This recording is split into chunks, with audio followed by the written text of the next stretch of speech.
What it is, what it do, cyber world. It is your girl, the one and only Ash Said It, ashsaidit.com, ashsaidit.com.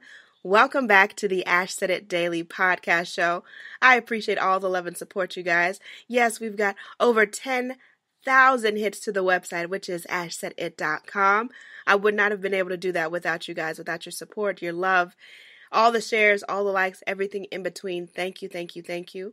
And of course, this podcast now is available in so many different households. You guys are downloading it all over the globe. We've got listeners. We've got well over 250,000 listeners worldwide.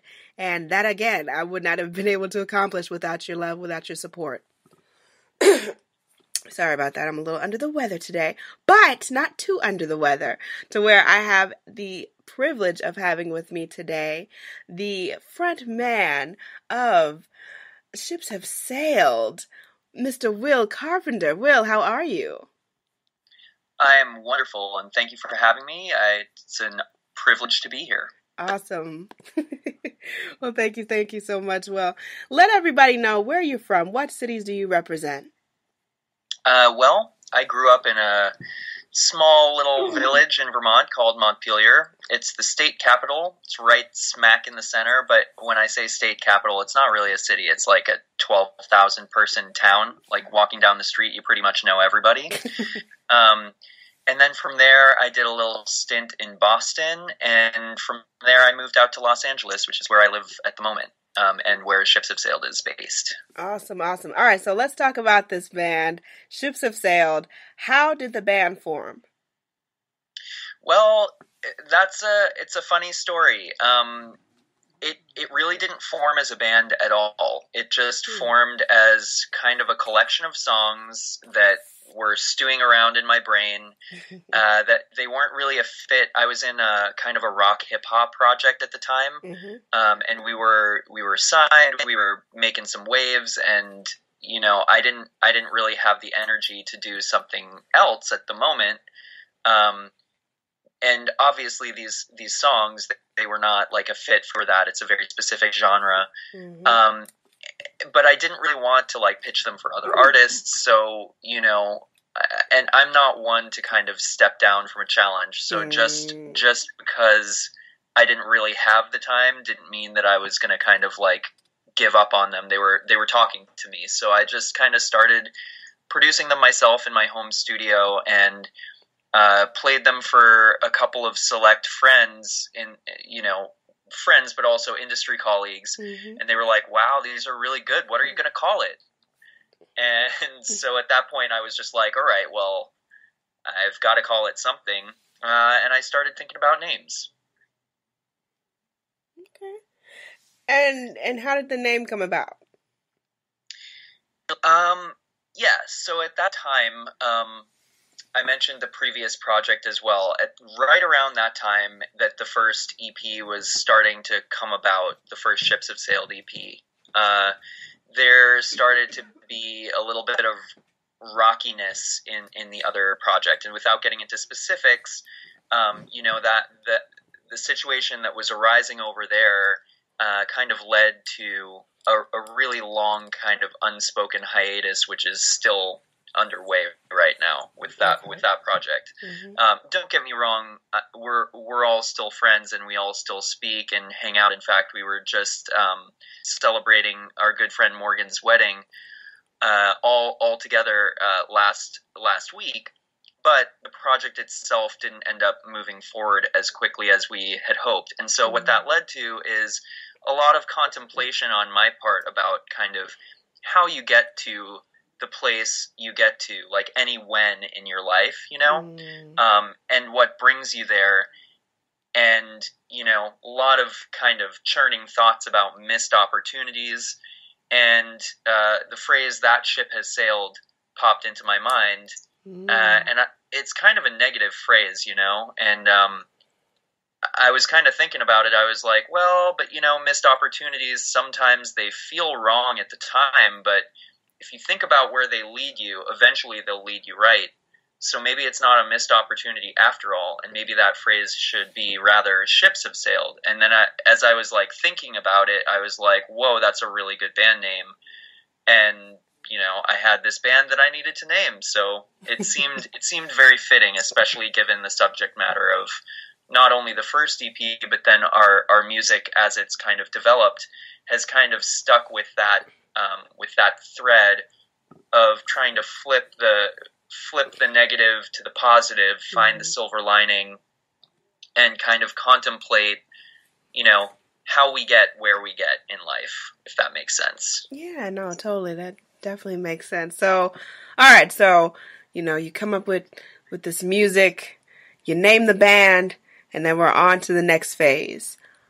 Where were you guys able to pull a lot of your inspiration from for the music? Well, so I have like a really, really wide, broad musical range, everything from like classical to, hip hop and metal and like everything in between, right? And for Ships, it's really an indie alternative project, but it kind of leans towards pop. And so I would say influences for the project include everything from like the 90s grunge era to give it a little bit of that edge, to current pop, to like kind of classic pop, like if you will, like old Coldplay, and even more classic pop, like going back to the Beatles. I think they probably still hold best songwriters of all time, right? So the influences come from everywhere, but obviously you want to stay current. So I'm always listening to what's coming out, what's new, and that definitely informs kind of like the more exploratory sides of the production process for me. Absolutely. So for you guys now, with everything that has changed with the world as far as media, music, artists, royalties, what is the biggest challenge that you guys have faced thus far? Yeah, that's an interesting question. So we've been very fortunate to have amassed a pretty significant social following over the past 4 years, and our music seems to be resonating with a lot of people, which is really, really humbling, and we're super grateful for that. For anybody who's not connected to us, you can connect with us at shipsofsailed.com and on all social platforms at shipsofsailed. And we're very interactive, and that is the first part of the problem that I'm gonna state here. As your social following grows, it is literally impossible to interact with everybody. Yeah. And which is really frustrating because we want to. Like our fans are literally you said this at the beginning of your podcast. Yeah. Literally the reason why we are allowed to do what we do, right, is because people consume it. So we want to appreciate that. We want to respond to every DM, every mention, every Facebook comment, and I really do try. That being said, there's only one of me behind all of these things, so it's gotten to the point where, unfortunately, like, I think I've reached my limit, but I still do try. Excuse me. And then, secondly, people are consuming music quite differently than they used to. Even in the past few years, like, our album Moodswings, we actually sold quite a few units of that, both digitally and physically. And that was released in 2015, so just a short 2 years ago. And in that time, so now we're releasing new music this year, we have an even bigger social following. We're getting a bigger reaction from our latest single, Up, than we did, at least immediately, from our Moodswings record, although that built over time.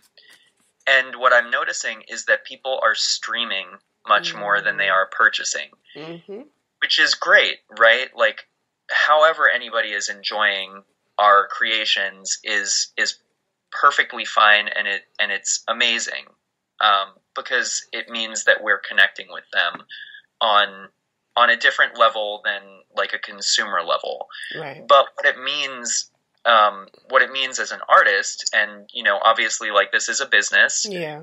It's called the music industry. It is a business. And what it means is that the revenue is different. Yeah. So because the streaming, like, compensation on the streaming side really hasn't caught up with the technology.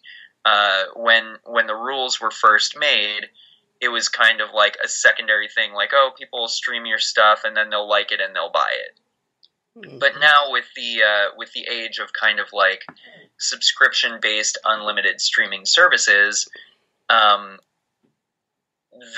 model no longer really applies. Yeah. And so I think there's a little bit of work to be done, and maybe this is super boring to listen to, but I think there's a little bit of work to be done on the side of, like, all of the royalty, you know, the government that helps control the royalties, and then all of the streaming services and the royalty collection folks, ASCAP and BMI, who are, you know, kind of fighting for the artists in these cases, to compensate the artists maybe a little bit more fairly for that streaming revenue, and maybe make it a little bit more transparent, where the revenue is coming from and how much of it there is. I'm not sure that's quite transparent enough. And just make sure that it's, like, sustainable, because if things move forward the way they're moving forward, sales might become a thing of the past. Mm-hmm. And then we're all going to need to be able to survive just on streaming revenue. And I'll tell you right now, there's not enough to sustain an independent artist, and there probably isn't even enough to sustain a major label artist. Yeah.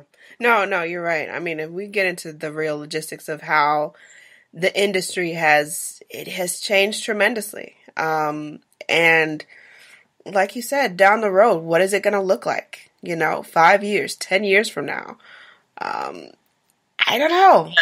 None of us really knows. And that's not to say that, like, you know, I mean, I'm thankful for every stream, every save, every download, every CD purchase. Like, that just means that somebody is enjoying what we do, and that's why we do it, ultimately. But if you can't sustain yourself doing it, then eventually it's going to be hard. It's going to be harder and harder to be an artist. And you know, as somebody who's always enjoyed both consuming and also creating music, you know, I want it to continue to be sustainable for artists to exist, you know? Yeah. No, I'm totally with you on that one.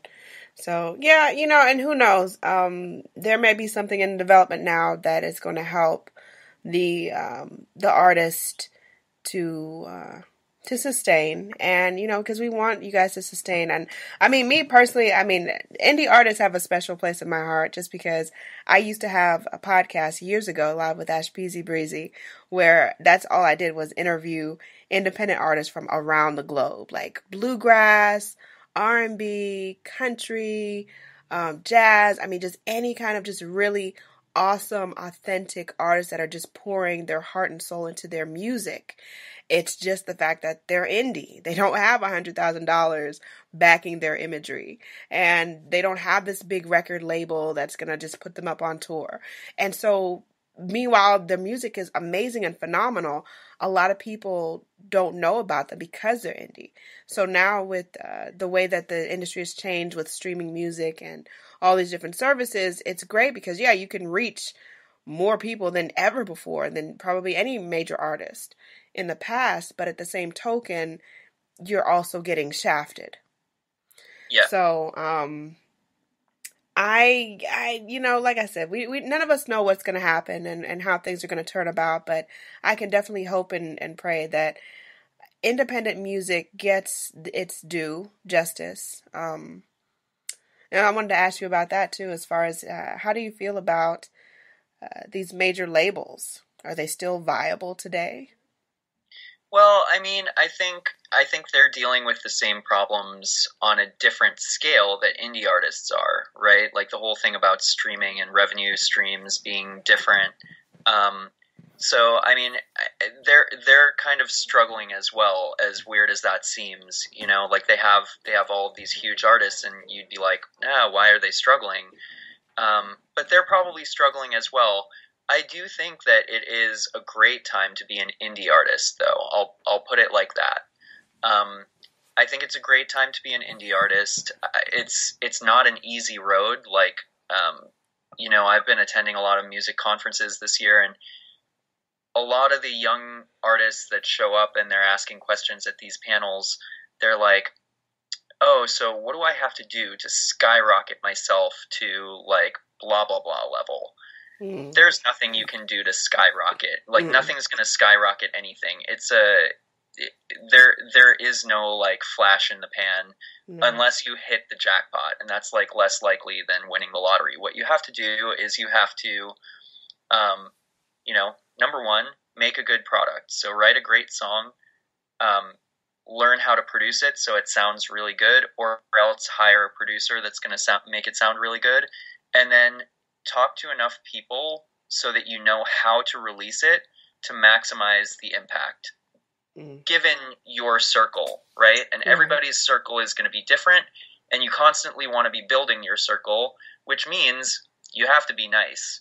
Like when it sounds so stupid, but it's true. Yeah, it's true. Like when somebody hits you up online, be nice to them.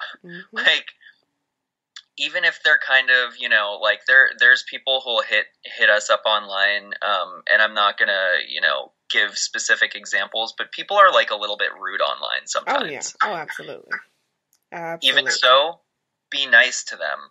Yeah. I've had a lot of instances where some guy will like hit me via DM and say the rudest stuff, and I'll just be like, okay, suit yourself, like whatever. No pressure, or like, if you're not interested, feel free to unfollow, like no hate from this end, like no worries.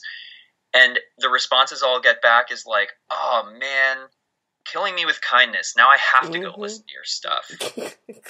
And like these relationships can turn around. And then sometimes like they'll just unfollow and like, no worries, like whatever. If you're not interested, then that's cool too. Like, I look at music as like you really can't please everybody. So if you have like, like the approval rating of like a good president, then you're probably doing pretty good. True enough. All right. So what's going on with Ships of Sail? What is a current project you guys are working on? All right, so there's a lot of stuff in the works, actually. So I hope we have like 3 hours to talk about it. We got plenty of time. It's my show. I run it. All right, so we just released a single up in February. It's kind of a song that was born out of a little bit of a frustrated low moment, and it turned into this completely exuberant, upbeat, just kind of motivational song, and you can find it everywhere right now. So iTunes, Spotify, Google Play, Amazon MP3, and that was what we were pushing up until today. And tomorrow we have a pre-order launching for an EP full of reimaginations of that track. It's called Mixed Up. You're actually the first one who is hearing these words come out of my mouth right now, because I've been keeping it really, really quiet. And see, that's what I love, Will. I love exclusives. I like to be able to break things and say, hey, you know what? Ash had it first. Yeah, actually, as I'm saying this, like we've been keeping this pretty close to our chest. Like we haven't wanted to give anything away. So that's going to be available for pre-order tomorrow. There may or may not be an exclusive premiere of one of the tracks that's also launching tomorrow. So for anybody who's listening, get at us on our socials at Ships Have Sailed. You will be seeing a whole bunch of stuff about this new EP, and I'm really excited about it. So like 3 of the tracks, it's a 4-track EP. 3 of the tracks are remixes that different genres of electronic DJs and or DJ duos were kind enough to do for us, and they all turned out fantastic. The 4th track, which is actually the first track on the EP, is a creation that I myself did. It's not a remix. I didn't take like the old one and just like rework it. I completely reimagined the whole thing. And like I said, this track was born out of kind of a melancholy moment. Mm-hmm. So I just embraced that with this one, and I call it a low mix. And it's just a kind of melancholy interpretation. It kind of turned into a completely different song. So it's like 4 different ways of listening to our single Up, which we love and which our fan base is really grooving to right now. Everything from kind of melancholy to really upbeat and summery poolside. So we're really looking forward to getting people's reactions to that. And then we have a couple shows coming up. So we have next Friday in Hermosa Beach, we're opening for XEB, which you may not know who they are just from their name, but what it is it is all of the ex-original members of Third Eye Blind. Oh, wow. Remember that? Yes. Yeah. So Wow. I'm pretty stoked about that, actually. That's pretty awesome. Yeah, you should be. Yeah, it's going to be a super, super fun show. I'm looking forward to meeting the guys, seeing what they're playing. I know they're going to be playing like a lot of the early Third Eye Blind stuff. So, you know, as somebody who's been keeping their fingers on the pulse of the music industry since, you know, back when I was like 10 years old, I'm pretty excited. Like, I'm kind of fangirling over here. So yeah, that's going to be next Friday, June 9th at St. Roch in Hermosa Beach. And we have a limited number of discounted tickets available on our website. That is shipsofsail.com/tickets. Get those, be there. It's going to be an awesome show. We just made our first trip across the pond to the UK, which was really, really incredible. We got to play 2 nights at the Cavern Club in Liverpool. Wow. Which was just amazing and humbling. And we're working, I mean, we only got to go to Liverpool this time. It was a really quick trip. But we're working on getting back over there later this year, fingers crossed. And then we have a whole bunch of stuff coming up, which is still, we're waiting on details, but it's going to be in like the Houston, Austin, Dallas areas of Texas. I know we're hitting Birmingham, Alabama. I know we're hitting Charlotte, North Carolina. I know we're hitting Atlanta, Georgia, and Nashville, Tennessee. And there may be some more stuff added. This is going to be all across the summer and early fall. Wow. Best way to keep in touch is if you're on Facebook, you can subscribe to our events. If you're a member of Bands in Town, you can track us, and you can sign up for our newsletter. We always announce tours through our email newsletter, which is available to sign up for on our website, shipsofsail.com. Awesome sauce. All right, well, with all your experience and everything that has transpired over the last couple of years for you guys and with the band, what advice would you offer to any new up-and-comers that aspire to be these indie artists and start a band with their best friends or whatever the case is? What advice would you offer them today? Oh, there's so much. I think probably the most important thing to remember is that you need to make sure that you're honing your craft constantly. So as an artist, you should constantly be trying to beat yourself. Like, Right. do something better or more innovative than the stuff that you've done before. Mm-hmm. Also, don't be too hard on yourself, though, like, because we can all fall into that trap. There's plenty of people that are going to be hard on you, so don't be one of those people yourself. Mm-hmm. And, stick around. It's a long process. I feel very fortunate that Ships has grown so drastically over the course of even the last 2 years. I think we've really grown drastically, but we've been around for 4 years, and the first 2 years a lot of people didn't know who we are. In fact, even now a lot of people don't know who we are, and that's going to be the case throughout your career. And you just have to enjoy the process of growing a little bit every day, every week, every month, and really try to make it something that you're passionate about. Like, if it's all about like fame or money, you're probably in the wrong business, because as we were talking about earlier, the revenue streams are shrinking. There's not always a lot of money in being an artist. But if you're loving what you're doing, that first and foremost, I think, is what translates to the people that you're interacting with as your fans online. Build yourself a community of really, really great people who appreciate what it is that you do and enjoy watching that community grow. And that's what it's all about. Absolutely. Will Carpenter, Ships Have Sailed. Will, again, let everyone know how they can get in contact with you guys and how they need to follow. Absolutely. Best place to start is our website, shipsofsailed.com. Has all of our social presences like all lined up in a neat little row for you guys. It also has a mailing list sign up form so you can stay in touch via email. And then, as far as our music goes, you can actually get everything from CDs to vinyl if you prefer physical on our website. We also have like some t-shirts, and if you're a little bit boozy, we have hip flasks. So there's some cool stuff on there. And then if you prefer digital, just pick your favorite digital platform, and you can just search for our name, Ships Have Sailed, and we will pop right up. On social media, we are everywhere at Ships Have Sailed. Absolutely. Thank you so much, Will.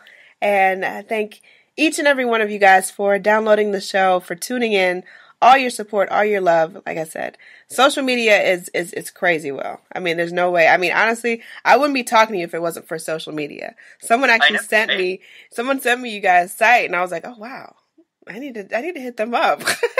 It'd be really cool to talk to them. It's the lifeblood of the industry right now. If you're not on social media, you're missing out. You're missing out a whole chunk of, you're just missing out, period. So, shout out to social media, period. We'll give it it's a blessing and a curse at the same time, but, it's... Seriously. You're not kidding. Absolutely. But thank you guys. Go ahead. It's been a pleasure. Thank you so much for having me. Thank you. And everyone that's been tuning into the show and listening in, just keep in mind, anyone to tell you that you can't do what you want to do, you look them square in the face and tell them, don't believe me, just watch. Watch what I do. Watch me make it happen. Watch me make history. Because that's what this is about, all right? This is making history. This is changing lives. All right? Social media is cool. It's fun. It's nice. But real life is so much better. I will talk to you guys later.